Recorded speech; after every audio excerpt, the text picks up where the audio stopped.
Step and smell the roses when it feels your world is closing in. Take the day that you've been given, start living through your light within.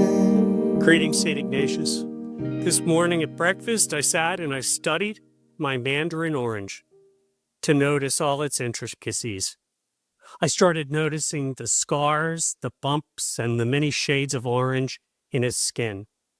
Most days, I just gobble 2 or 3 of them up at a time, ripping off their skins and tossing them into my mouth and the skins into the trash. But this morning, I decided to take time with it. It led me to thank God for this one mandarin. This led me to remember the contribution of Dutch still life paintings.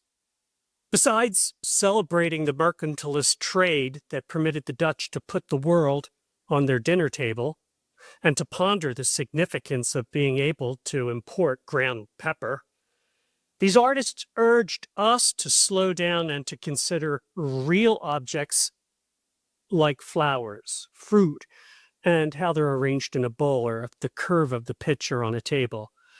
Ingrates among us will respond, what's the value of painting a piece of fruit or looking at flowers? The functionalists might respond, who would want to waste their time painting these when we can just eat them? The purpose of food isn't to look at it, it's to eat it.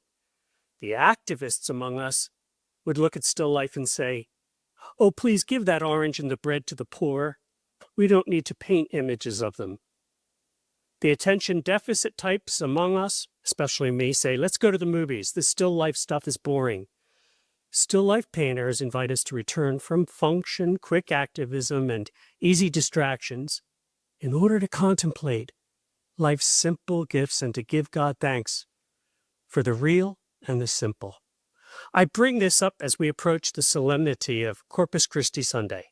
This coming Sunday, we will have Mass and we will process to bring Christ into the world. But the last part is the most sublime, to take on the mindset of a still life artist who slows down to contemplate simple gifts. In this instance, it's the Eucharist. After a beautiful Mass and a royal procession, the simple gift of Christ in the sacrament of his body and his blood will be left on the altar for you to contemplate, to adore, so you may grow in wonder and appreciation for so great a gift. Christ will be present and remain still.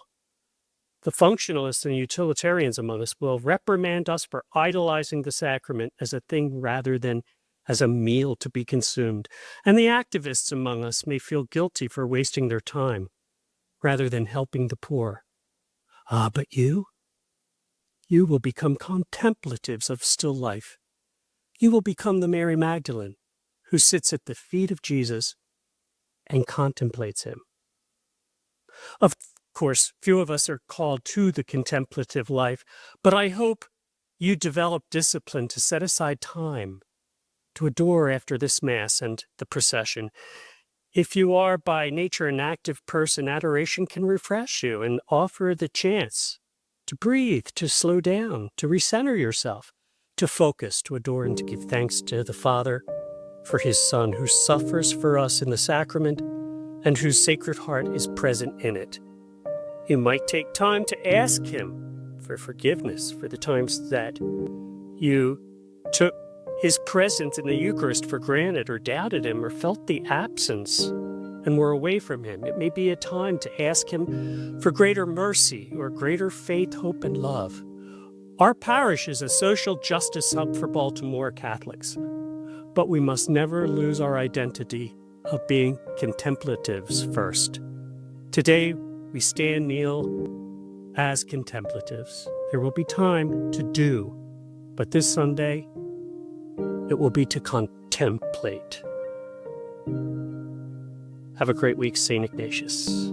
Did you wait to see the sunrise? Drink the rain to slake your thirst. Have you gazed into a newborn's eyes? Did the fire bring its curse?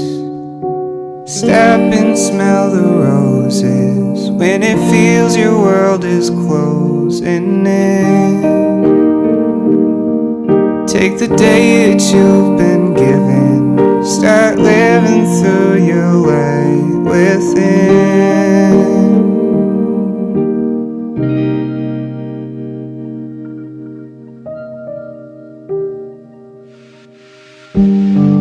Have you seen the 7 wonders that touched the mountains and blue sky? Has your soul been lost in slumber? Does love just pass you by?